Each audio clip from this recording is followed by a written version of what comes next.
السلام علیکم پیارے دوستوں، انوکھی کہانیاں 76 کے نئے ایپیسوڈ میں آپ سب کو خوش آمدید کہتا ہوں۔ افریقہ کی بدروحوں کا ہم نے پارٹ 3 سن لیا تھا۔ آج میں آپ کو افریقہ کی بدروحوں کا آخری حصہ سناؤں گا۔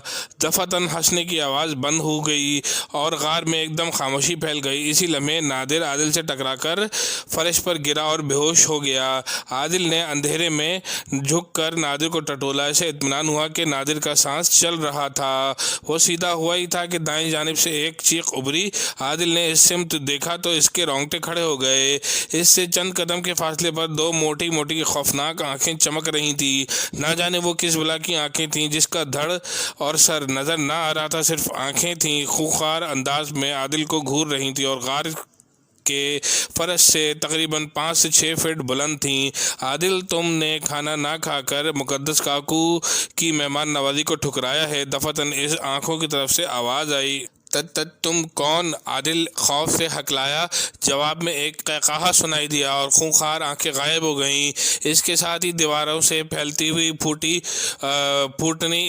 روشنی پھوٹنے لگی۔ روشنی میں عادل نے نادر کی طرف دیکھا تو وہ بے سود پڑا تھا۔ عادل نے جھک کر اسے جھنجھوڑا۔ ٹھیک اسی لمحے غار خوفناک پھنکاروں سے گونج اٹھا۔ عادل نے گھبرا کر بائیں جانب دیکھا تو ادھر فرش پر 10-12 سیاہ رنگ کے ناگ پھنکارتے ہوئے اس کی طرف آ رہے تھے، رینگتے۔ عادل کے لیے ان سے بچنے کا کوئی راستہ نہ تھا۔ ایک طرف خوفناک ناگ تھے اور دوسری طرف غار کا بند دہانہ تھا۔ عادل ان ناگوں سے بچنے کی ترکیب سوچتا ہوا الٹے قدموں غار کے دہانے کی طرف ہٹنے لگا، مگر اس طرف سے بھی پھنکاروں کی آوازیں بلند ہونے لگیں تو اس نے مڑ کر دیکھا تو اس طرف سے بھی 10-12 ناگ اس کی طرف رینگتے ہوئے آ رہے تھے۔ عادل کو یاد آیا کہ اس کے گلے میں مقدس کلام کی چھوٹی سی تختی والا لاکٹ ہے۔ اس تختی پر چاروں کل اور آیت الکرسی شریف لکھی ہے۔ اس نے جلدی سے گلے سے وہ لاکٹ اتارا اور تختی کا رخ ناگوں کی طرف کیا اور ساتھ ہی وہ زیر لب آیت الکرسی پڑھنے لگا۔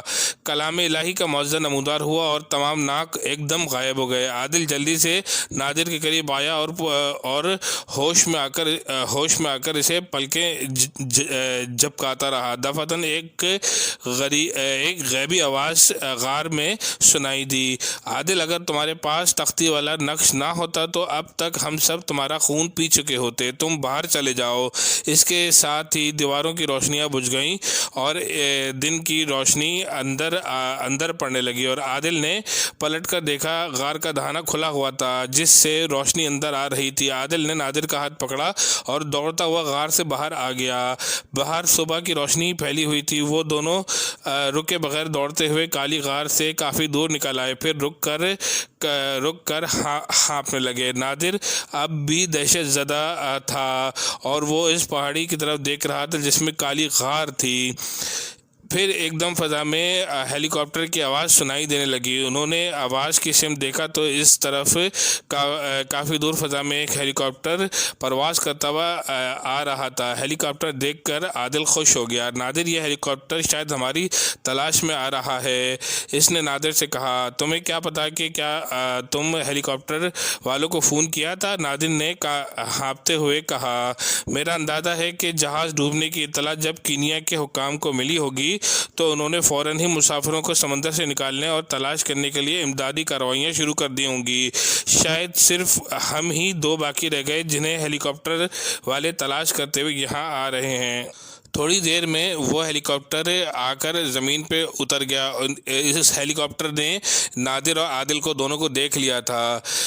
پیارے بچوں، یہ تھی افریقہ کی بدروحوں کی کہانی۔ اگر آپ کو میری کہانی اچھی لگے تو کمنٹس میں رائے کا اظہار کیجیے اور انوکھی کہانیاں 786 کے چینل کو سبسکرائب کیجیے، لائک کیجیے۔ السلام علیکم۔